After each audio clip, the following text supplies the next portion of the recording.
problema bien de fondo. Y este proyecto es un proyecto que puede tener buenas intenciones, en las que todos coincidamos, en que es necesario el crecimiento, en que es necesario apoyar el empleo. Son temas que, por supuesto, nadie podría estar en contra, como tampoco de la reconstrucción y de las medidas que en este proyecto se proponen. Pero aquí hay una reforma tributaria. Y esto no es un tema de números, no es un problema de guarismos, como se dice, y lo que la gente espera de nosotros, y particularmente del Partido Socialista de Chile, es que los defendamos, que le aseguremos a esas mujeres que están esperando cumplir los 65 años y recibir la PGU, que van a tener el pago de la PGU. A esos jóvenes que estudian con gratuidad o a los que van a estudiar, que van a tener la posibilidad de acceder a la gratuidad y cumplir el sueño de estudiar la educación superior. A las personas que están en las listas de espera, les tenemos que asegurar que esas listas de espera van a ser cumplidas en menor tiempo del que hasta ahora ha sido. Es decir, ¿qué le tenemos que asegurar a los chilenos y chilenas? Que va a haber recursos disponibles para ello. Y ese es el problema de este proyecto. Ese es el motivo por el cual yo he votado en contra en la comisión de la idea de legislar. No por obstruccionismo, no porque encontremos que todo es malo, como plantean algunos. Simplemente porque no creemos que el proyecto, como está planteado, vaya a cumplir las expectativas de los chilenos. Porque los chilenos necesitan certezas respecto de llegar a fin de mes, de poder tener su pensión de PGU, de tener la gratuidad, de la salud. Esas son las preocupaciones de las personas y para eso es que estamos nosotros aquí.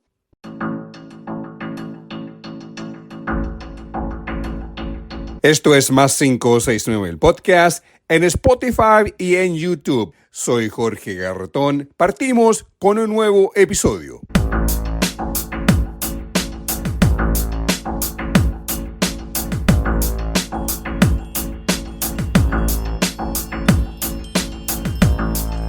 Esto es Más 569, el podcast, episodio 132. Soy su productor, editor y presentador Jorge Garretón. Es lunes 22 de junio. En este episodio, la economía, Codelco, energías renovables. Esto es Más 569, el podcast en Spotify y en YouTube.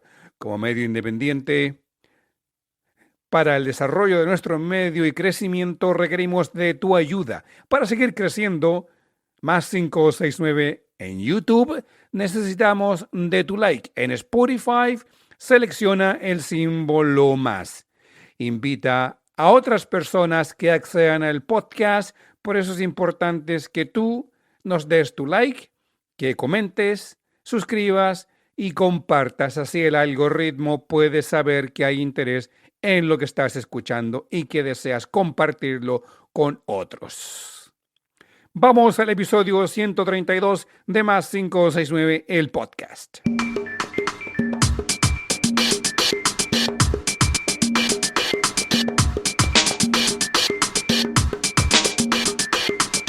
La economía, la mega reforma mesiánica, o ley miscelánea, o también ley tributaria que traspasa miles de millones de dólares a los ultra ricos del país, está en su segundo trámite constitucional en el Senado.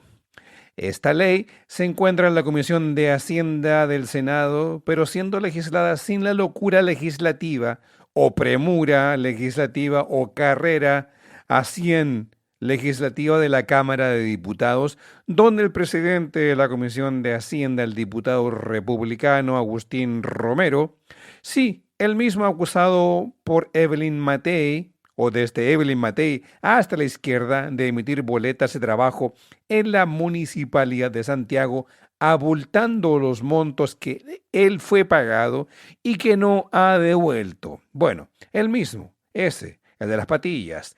Agustín Romero en la Comisión de Hacienda pasó aplanadora para aprobar el proyecto de ley. En el Senado, en la Comisión de Hacienda, se está revisando y en particular hay audiencias públicas donde diversas entidades, organizaciones de investigación, además entidades académicas han presentado su visión sobre la mega reforma de Jorge Quirós, el ministro de Hacienda, Jorge Quirós. La Fundación Sol se hizo presente y dio a conocer su análisis sobre la mega reforma, el impacto en la vida de los trabajadores y el impacto en el gasto social al reducir los ingresos permanentes del Estado. Pero también nosotros queremos plantear estas dos preguntas para cerrar, que dicen relación no con con el consenso anterior principalmente, que podríamos estar de acuerdo en las miradas críticas que se proponen, sino que también dice relación con algo que creemos que ha estado poco en el debate, que es primero, ¿cuál es el impacto social directo que va a tener esta reforma en el gasto público, en áreas sensibles, como por ejemplo las pensiones? O sea, si ha habido una alerta, incluso el propio Consejo Fiscal Autónomo lo ha planteado, en términos de lo que va a significar el incremento del déficit fiscal a partir de esta reforma, y si eso va a generar realmente un impacto en otros compromisos que ha asumido el Estado, como por ejemplo la pensión garantizada universal u otros gastos que socialmente se consideren necesarios. Y eso me lleva a pensar entonces, ¿es viable realmente pensar esta reforma con los pilares de pleno empleo o de crecimiento económico sin que consideremos los impactos en cuanto a las políticas sociales y las asimetrías dentro del mundo del trabajo? Es decir, estamos pensando en una reforma que está buscando generar importantes transformaciones, pero esas transformaciones, si bien tienen los impactos y la visión crítica en términos macroeconómicos, también tenemos que pensar cómo en general se están dando en un Chile que tiene una profunda desigualdad y que al mismo tiempo no ha logrado resolver problemas en el ámbito social que son tan sensibles como, lo señalo, las pensiones, y las propuestas que ha colocado sobre la mesa en esa materia implican elementos como el gasto público, cosa que esta reforma está colocando, podemos decirlo, en una dimensión que es bastante riesgosa y que al final de cuentas no responde a un objetivo país. No hay una visión de diálogo, más si hay una claridad respecto de quiénes se benefician. Esencialmente los propietarios del gran capital, sobre todo, más que las y los trabajadores. Una visión concordante expresó la senadora del PS, Paulina Bodanovich, quien además es la presidenta del Partido Socialista y es miembro de la Comisión de Hacienda del Senado. Dijo que tiene muchos reparos con la ley presentada por Jorge Quirós y espera que se rechace, como también espera que el gobierno se allane a debatir el contenido de la propuesta del ministro de Hacienda, Jorge Quirós, y el impacto que tendría sobre la economía nacional. El problema es bien de fondo. Y este proyecto es un proyecto que puede tener buenas intenciones, en las que todos coincidamos, en que es necesario el crecimiento, en que es necesario apoyar el empleo. Son temas que, por supuesto, nadie podría estar en contra, como tampoco de la reconstrucción y de las medidas que en este proyecto se proponen. Pero aquí hay una reforma tributaria.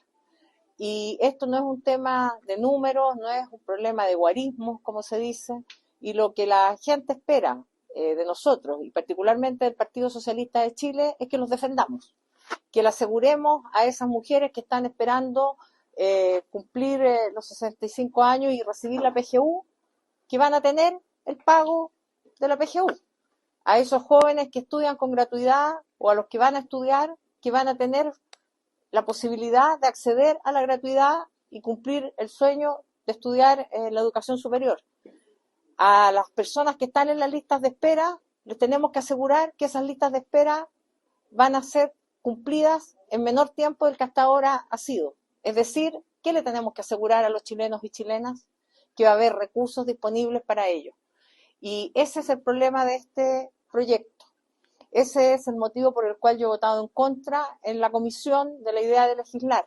No por obstruccionismo, no porque encontremos que todo es malo, como plantean algunos. Simplemente porque no creemos que el proyecto, como está planteado, vaya a cumplir las expectativas de los chilenos. Porque los chilenos necesitan certezas respecto de llegar a fin de mes, de poder tener suspensión de PGU, de tener la gratuidad, de la salud. Esas son las preocupaciones de las personas Y para eso es que estamos nosotros aquí, para hacer esa defensa. Hemos votado en contra, reitero, el proyecto en general.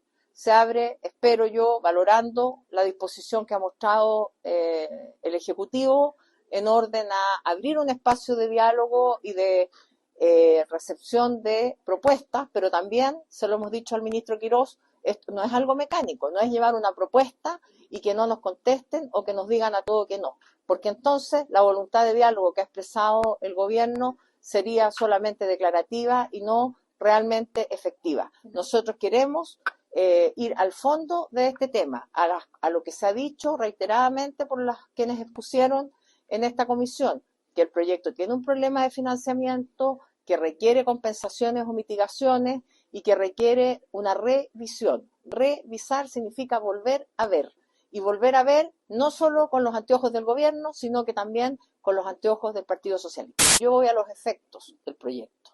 A mí me interesa el destino final, a dónde nos lleva este proyecto. Y no nos puede llevar a que sean los chilenos y chilenas las que terminen pagando esta apuesta, como se ha dicho por el propio presidente de la comisión, el senador Macaya. Una apuesta no puede significar que nos juguemos la educación de nuestros hijos, no puede significar que nos juguemos la salud de los enfermos, no puede significar que nos juguemos la vejez digna de las personas de Chile que tanto ha costado construir. Por lo tanto, nosotros no estamos revisando en particular las medidas, sino yendo al fondo de este proyecto. ¿Qué es lo que busca y cuál va a ser el efecto? Y por lo tanto, vamos a presentar propuestas, lo hemos dicho, vamos a conversar con el resto de la oposición como lo hemos venido haciendo. Ustedes saben que hay propuestas que se han formulado, se hizo en la Cámara de Diputados, también indicaciones por parte de la oposición, indicaciones que el gobierno no se abrió siquiera a discutir. Por lo tanto, yo quiero ser positiva, quiero estar esperanzada en que podemos construir algo entre todos, pero que sea bueno para todos.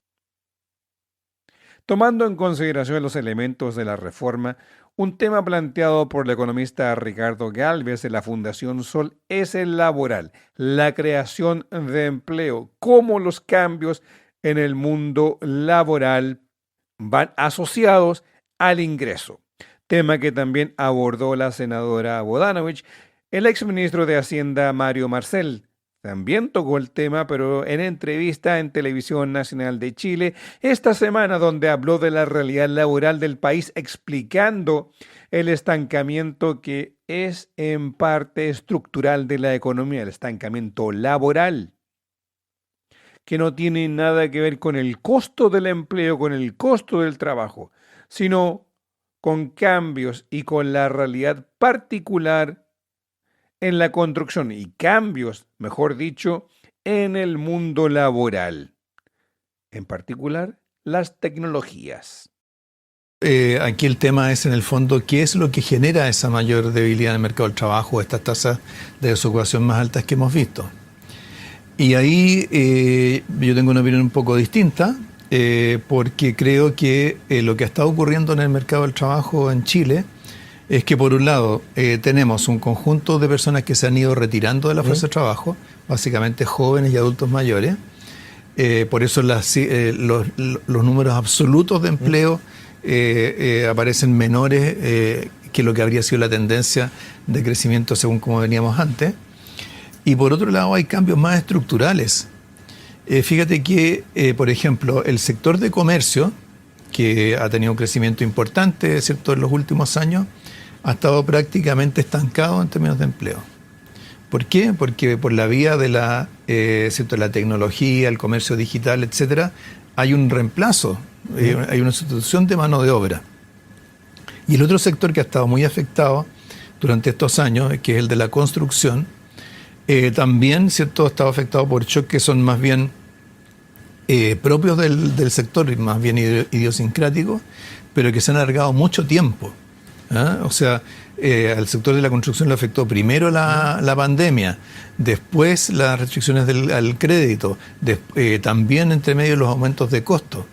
Entonces, este es un tema que en sectores como ese se van transformando como profecía autocumplida. Entonces, no le echemos la culpa a todos los costos laborales o al ingreso mínimo. El empleo obviamente tiene que ver con la realidad estructural del país.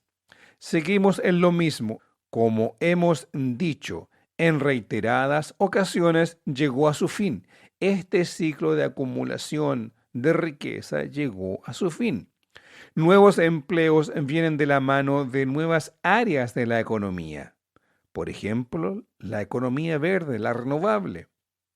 Producir otras cosas, no lo mismo que venimos exportando desde 1990 o históricamente. Rocas, vinos, frutas y verduras.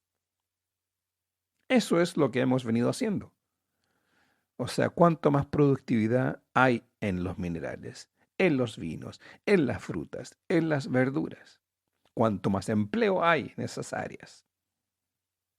Bueno, vamos al break. Esto es Más 569. Soy Jorge Garretón, episodio 132.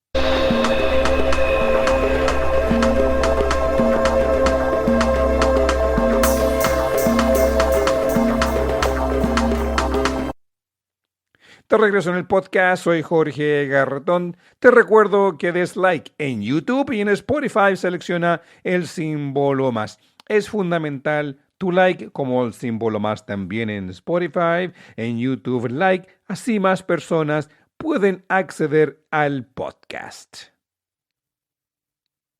Esta semana, recién pasada en los medios, el presidente actual del directorio de Codelco, Bernardo Fontaine, mostró sus intenciones, es decir, vender activos de Codelco o acciones en mineras privadas, en particular El Abra y Quebrada Blanca. Ni siquiera en un mes al frente del directorio de Codelco, Bernardo Fontaine está aplicando la teoría neoliberal, que lo público es malo y lo privado es bueno. Según informó el diario Financiero, se está estudiando, según informaba el diario, vender la participación de Codelco en El Abra, que es 49% de la propiedad de Codelco, y Quebrada Blanca, que tiene Codelco un 10%. No fue una cita directa atribuible a Fontaine, lo que reportó el diario Financiero, sino una fuente que dijo que el directorio lo está evaluando, pero aún no es presentado al directorio. Así dice la cita. El propósito es eliminar la deuda de Codelco, que asciende a $25.000 millones. Podría decir o especular que la fuente es el mismo Fontaine lanzando un voladero de luces para medir la opinión pública, usando al diario Financiero como barómetro para medir el pulso de la opinión pública. Bueno, los trabajadores de Codelco de inmediato reaccionaron a los dichos atribuidos a fuentes. Dicen, yo digo responsablemente que fue el mismo Fontaine. No tengo fundamentos más que la intuición periodística. El presidente del sindicato de Codelco, Chuquicamata, Hernán Guerrero, fue claro en pararle el carro privatizador a Fontaine. Ante las declaraciones que han circulado el día de hoy por los medios de prensa a nivel nacional, los trabajadores queremos decirle al ministro Quirós, como también al presidente del directorio de Codelco, que Codelco es de todos los chilenos. Codelco no es del gobierno, Codelco no está en remate, y que deje de hacernos trampa, porque el gobierno ha declarado en el Parlamento y en otras instancias públicas que no se va a privatizar Codelco. Sin embargo, hoy aparecen declarando de que quieren vender los activos que tenemos en El Abra y en Quebrada Blanca. Activos que son tremendamente importantes, relevantes para Codelco. Cuando el mundo entero está necesitando más cobre, más litio y más minerales críticos, Codelco, la mayor empresa de Chile, está pensando desprenderse de estos activos. No hay ninguna empresa minera en el mundo que esté vendiendo sus activos de cobre, y Codelco con esto está dando una muy mala señal al resto del mundo. Señor ministro, usted sabe que Codelco es fundamental para el crecimiento y el desarrollo de Chile. Por lo tanto, vender estos activos es ir en un sentido totalmente contrario. Vender El Abra, que va a producir de aquí al 2033 350.000 toneladas más de cobre, es contraproducente. Esos bienes hoy día pueden generar los 1.600 millones de dólares más o menos entre Labra y Quebrada Blanca. ¿Qué significa eso, señor ministro? Solo un 6,5% el total de la deuda que tiene Codelco. ¿Resuelve el problema? Claramente no resuelve el problema. A esto lo invitamos los trabajadores, debatamos con cifras. Son del orden de los 400 millones de dólares anuales que va a dejar de recibir el Estado por solo vender. Y si lo proyectamos esto, estamos hablando de 10.000 millones de dólares que vamos a dejar de recibir a través del tiempo. Entonces, ¿de qué estamos hablando, señor ministro?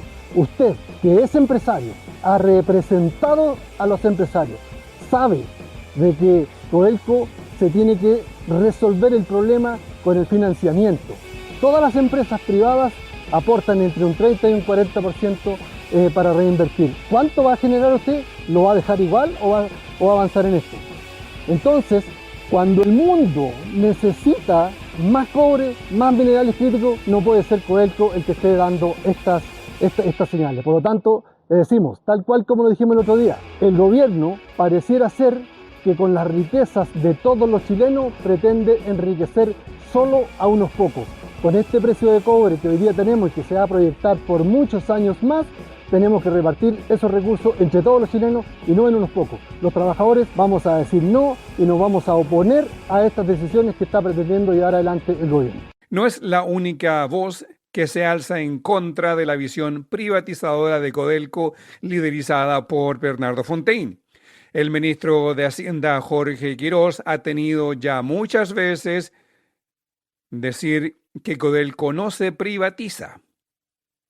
Pero nada dijo Quirós sobre los activos de Codelco en otras mineras.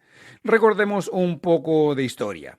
Todo el patrimonio del cobre fue reservado tras la nacionalización del cobre en 1971 para ser explotado por el Estado de Chile en gran escala y las medianas y pequeñas mineras trabajando sin problemas en manos privadas.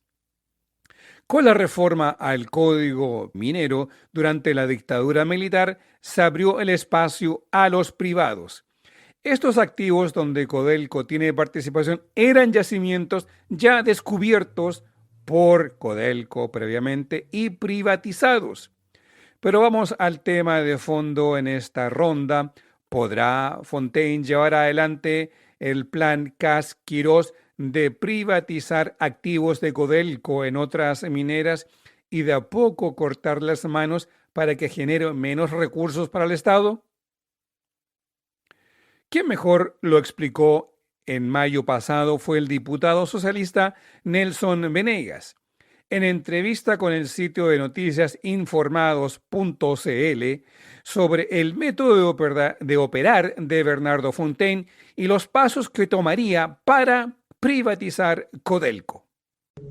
Ellos quieren privatizar Codelco, desde siempre lo han sostenido, lo han pensado, lo han dicho, pero entre los pasillos, nunca públicamente, y simplemente están buscando el momento oportuno para poder realizarlo, y la persona que sea capaz de llevarlo a cabo, y Fontaine es capaz de aquello. No olvidemos el rol que tuvo a propósito del lobby de las AFP, nunca lo olvidemos.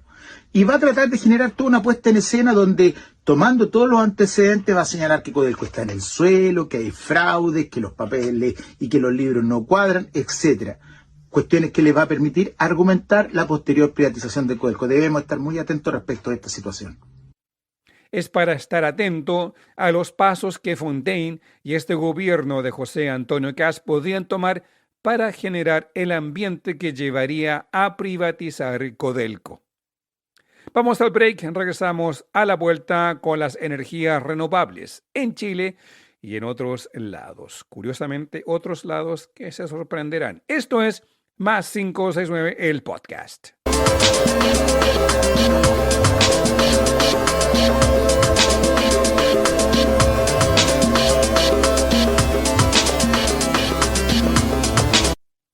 De regreso en el podcast, soy Jorge Garretón, episodio 132, lunes 22 de junio. Un estudio publicado esta semana pasada ubica a Chile como el líder en la generación de electricidad de fuentes de energía renovable, sea esta solar y eólica, es decir, del viento.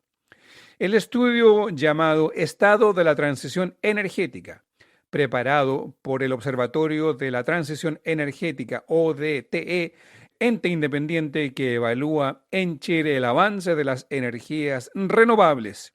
Y según el estudio presentado la semana pasada en la Pontificia Universidad Católica de Valparaíso, en su sede matriz en Valparaíso mismo, dice el estudio que Chile, y cito, se ha posicionado como uno de los líderes en América Latina en generación eléctrica renovable, alcanzando cerca del 70% de participación de energías renovables en su matriz de generación eléctrica, impulsada principalmente por el rápido despliegue de la energía solar y eólica durante la última década. El trabajo presentado dice que, y cito, desde el 2010 la transición energética ha avanzado con fuerza en el sector eléctrico, lo que ha permitido reducir la participación de los combustibles fósiles en la generación. Pero al mismo tiempo, los autores del trabajo, Claudio Huepe, quien fue ministro de Energía al inicio del gobierno de Gabriel Boric, y la economista Marcela Ruiz, advierten que, y vuelvo a citar, este progreso no ha logrado reducir las emisiones totales del país. Emisiones se refiere a las emisiones de fuentes fijas o móviles, y particularmente podríamos decir este último tiempo las móviles. Y dice la cita que han aumentado cerca de un 30% en los últimos 15 años las emisiones debido en gran parte a los principales consumos energéticos que continúan dependiendo mayoritariamente de hidrocarburos. Agrega el trabajo presentado, y vuelvo a citar, que la transición energética es un proceso mucho más amplio que la mera incorporación de energías renovables en el sistema eléctrico. Este proceso involucra no solo cambios tecnológicos, y puedo agregar yo, generación de empleo, de mucho empleo por mucho tiempo, por muchas décadas. Y volvamos a la cita, sino que también dimensiones clave para el desarrollo del país, como por ejemplo, dice la cita, el empleo, el acceso equitativo a la energía, la seguridad del suministro. El sol nunca para de alumbrar, por ende los rayos están disponibles, y lo mismo que el viento. Y continúa la cita, la calidad del servicio y los costos para los hogares significa seguridad energética y acceso equitativo. Y así lo explica el mismo Claudio Huepe. Para nosotros como observatorio es muy importante reconocer que la transición energética, es decir, este proceso de cambio es un proceso de cambio de un sistema. No es solo introducir energías renovables, por supuesto que introducir energías renovables es fundamental, pero es un cambio sistémico. Y ese cambio sistémico lleva energías renovables como un pilar, por cierto, pero también lleva, por ejemplo, un mejor aprovechamiento de los combustibles fósiles. Esto es un punto importante. Durante los próximos 25 o 30 años todavía vamos a tener combustibles fósiles, tenemos que usarlos con inteligencia. Implica ser más eficiente, más electricidad, también usar la energía de una manera distinta, producir cosas de manera distinta. Para nosotros el punto fundamental es que esta transición se imbrique, se relacione estrechamente con el desarrollo del país. No pueden ser dos cosas aparte. No es un objetivo energético, estrictamente. Es un objetivo de un mejor desarrollo para el país. Y creo que eso es lo que nosotros queremos rescatar en esta discusión. Hay que recalcar que para alcanzar la carbono neutralidad, Marcela Ruiz dijo que Chile, y cito, necesita acelerar la electrificación, mejorar la eficiencia energética y avanzar hacia un uso más amplio de la energía en los hogares, transporte y en la industria. Huepe agrega que Chile ha avanzado con rapidez en la introducción de las renovables en su sistema eléctrico, pero la transmisión energética, incluso solo mirando el sistema eléctrico, es mucho más amplia que la generación de electricidad con fuentes en renovables. Es la realidad. Como Chile, como país, hemos, desde que la presidenta Michelle Bachelet en su segundo gobierno, firmó el 2016 el Acuerdo de París que compromete a las naciones del mundo a llegar a la carbono neutralidad para el 2050, Chile ha avanzado en forma importante a nivel global, que junto con China, Chile está en la punta de lanza en la renovación energética. Siguiendo la realidad energética de transición, en Estados Unidos ocurren cosas absurdas. Y vamos a explicar un poco. China está al frente, es la punta de lanza en la construcción de todo lo que es la infraestructura para las renovables, en paneles solares, en las turbinas eólicas. Los costos de implementación de construcción son extremadamente bajos. Y vayamos a Estados Unidos, donde sencillamente se han quedado atrás, y vamos a explicar por qué. El miércoles pasado, esto es, el Departamento de Interior anunció que pagaría al desarrollador de energía Invenergy 765 millones de dólares para no desarrollar 3 parques eólicos marinos. Este es el tercer pago de este tipo por parte de la administración del presidente Donald Trump para deshacer proyectos de energía eólica marina que llevan años de planificación. Hasta ahora, Trump ha comprometido 2.500 millones de dólares a las energías renovables no convencionales, los generadores, para aniquilar proyectos de energía renovable. Esto lo redactó el economista Paul Krugman y Premio Nobel de Economía en su columna publicada en la plataforma Substack, de la cual estoy suscrito. Krugman dijo, y cito, que la administración también ha intentado detener parques eólicos marinos que ya están en desarrollo, medidas que han sido bloqueadas por tribunales, mientras que en el Pentágono se ha negado a otorgar permisos de rutina para proyectos eólicos terrestres. Luego Krugman agrega, si 2.500 millones de dólares para destruir proyectos de energía limpia rentables ya aprobados, mientras los estadounidenses sufren por el aumento vertiginoso de precios de la electricidad debido a los centros de datos para inteligencia artificial y los altos precios de la gasolina causado por la guerra desatada por Estados Unidos junto con Israel a Irán. Luego Krugman insiste en su columna de opinión que aquí está la ironía. La desastrosa guerra en Irán de Donald Trump ha dado un enorme impulso a la energía renovable en todo el mundo, excepto Estados Unidos. Hasta ahora Trump ha hecho más para alejar la economía global de los combustibles fósiles y acercar al planeta a la energía renovable que cualquier otro individuo en la historia. Esa es la gran ironía. Ya estaríamos muy pronto, de aquí a 10 años, dejando de lado globalmente de depender del Golfo Árabe, de los combustibles, del petróleo, de la independencia energética hasta la vuelta de la esquina.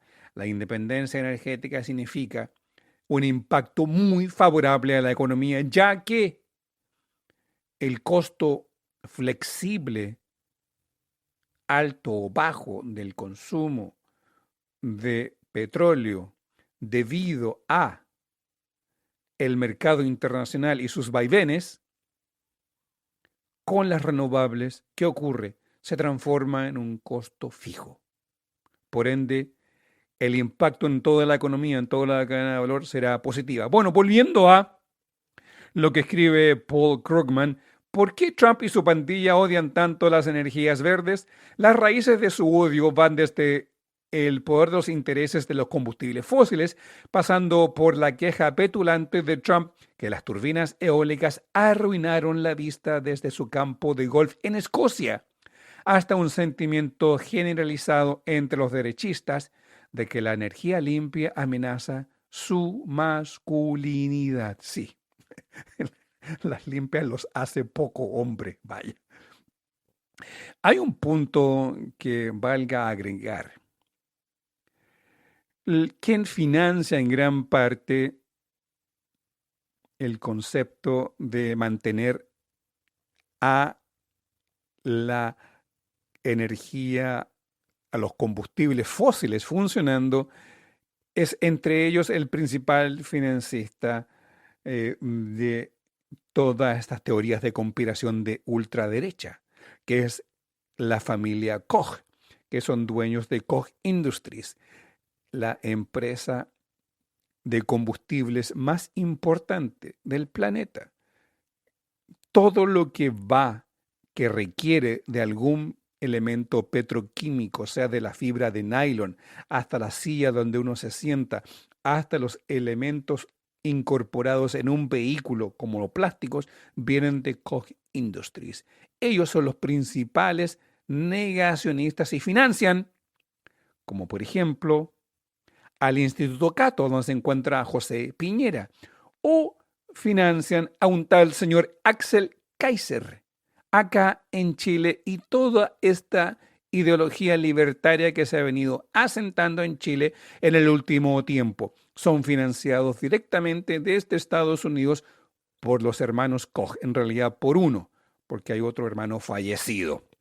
Bueno, volviendo a Krugman, este explica que Estados Unidos también tiene otras realidades. A modo de ejemplo, cita a California, que sería la cuarta economía más grande del mundo si fuera un país independiente, obtiene más de la mitad de su electricidad de fuentes renovables. Se está convirtiendo rápidamente California en un estado impulsado en gran medida por el sol durante el día y baterías por la noche. La tecnología BESS, el concepto BESS de baterías que Chile también está desarrollando. California tampoco es la única economía que ahora hace uso sustancial de energías renovables. Dakota del Norte obtiene más de un tercio de su electricidad de la energía eólica. Y agrega Krugman, no se lo digan a Trump. En Dakota del Sur, el viento suministra el 57% de la electricidad y las energías renovables generan una gran parte de la electricidad en muchos países, incluidas la mayoría de las grandes economías europeas. La excepción es Francia, porque Francia hace décadas atrás optó por la energía nuclear.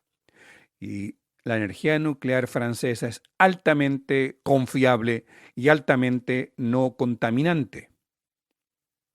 España, por ejemplo, dice Krugman, ahora depende en gran medida de un sistema de energía solar más baterías similar al de California y que Chile está implementando. Y cuando Trump entró en la guerra con Irán, las naciones que ya habían hecho la transición hacia la energía renovable se alegraron mucho de haber dado ese paso. En la medida en que hay una competencia por el futuro de la generación de electricidad, esta se da en las renovables, dice Krugman, y el gas natural, sin importar lo que Trump quiera creer quemar carbón, incluso ignorando el daño ambiental. Es una tecnología costosa y obsoleta en la que nadie quiere invertir. Pero aún se están construyendo nuevas instalaciones de energía con turbinas a gas. Aunque en muchos lugares, como California, se está alejando rápidamente del gas natural. ¿Habrá escuchado eso el gobierno chileno de José Antonio Kast, que está colocando sus fichas en Vaca Muerta, en Neuquén, en Argentina?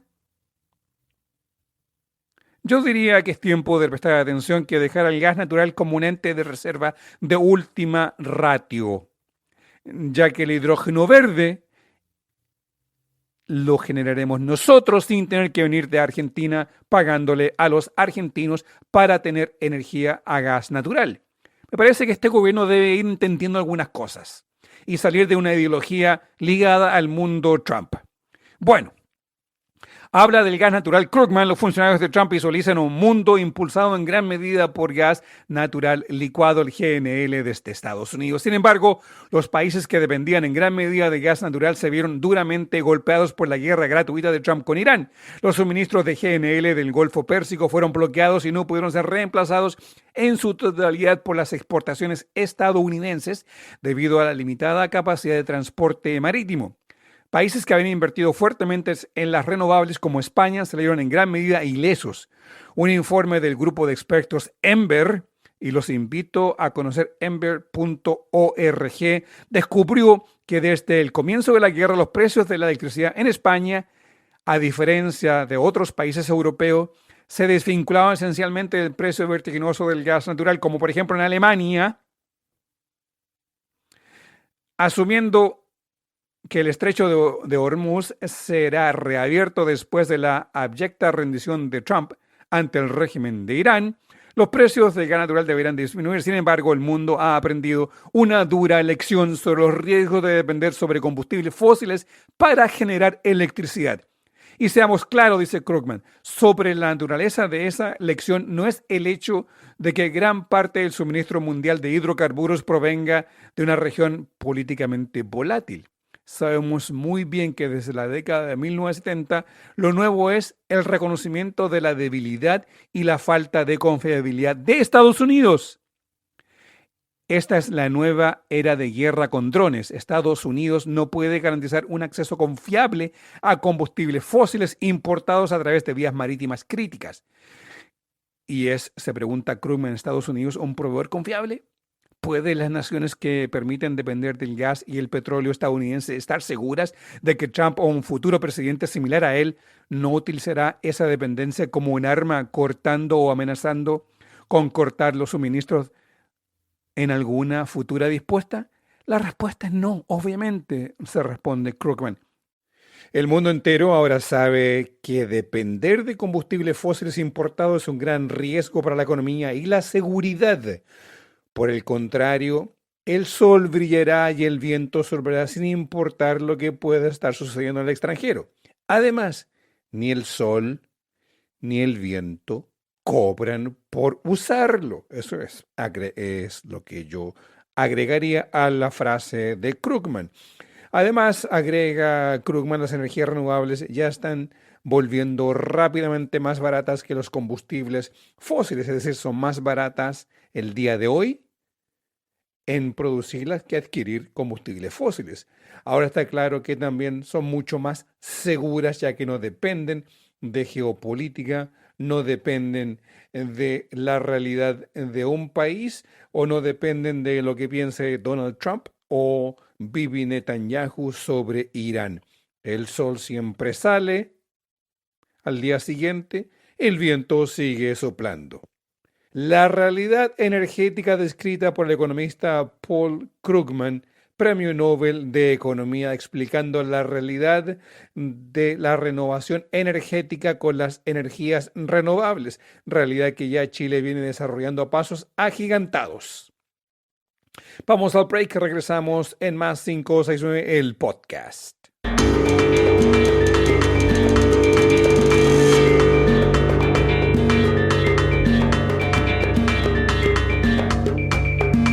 Ponemos fin al episodio 132 de Más 569, el podcast. Soy su productor, editor, presentador Jorge Garretón. Para potenciar este podcast independiente dedicado a la política y economía, necesitamos que colabores. En YouTube, da like. En Spotify, selecciona el símbolo más. De esa forma, se puede invitar a otras personas para que accedan al podcast, por eso participa, comenta, suscríbete, comparte. Durante la semana producimos editoriales de 3 minutos sobre la política y economía del país que publicamos en TikTok y en YouTube. Accedes a ellas en TikTok buscando y suscribiendo en Podcast Más 569. Nuevamente buscando y suscribiéndote en Podcast Más 569. En YouTube, disponible en los Shorts. Les deseo una muy buena semana. Regresamos este día viernes.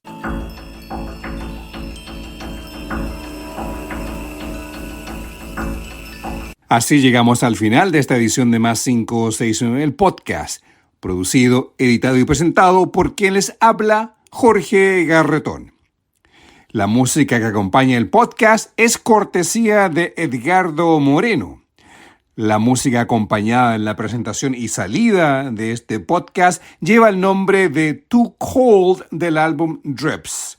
El tema que acompaña los intermedios es el tema Rumba Courage del álbum Canciones. Para escuchar la música de Edgardo Moreno, los invito a visitar bandcamp.com y buscar por Edgardo Moreno. El arte que acompaña este podcast es del artista Alejandro Balbontín. Lo encuentras en alejandrobalbontin.com. Para mayor información, contáctate en nuestras plataformas en Spotify, YouTube, Instagram, Facebook, Twitter X o en TikTok. Por mail puedes escribirnos a podcast+569@gmail.com.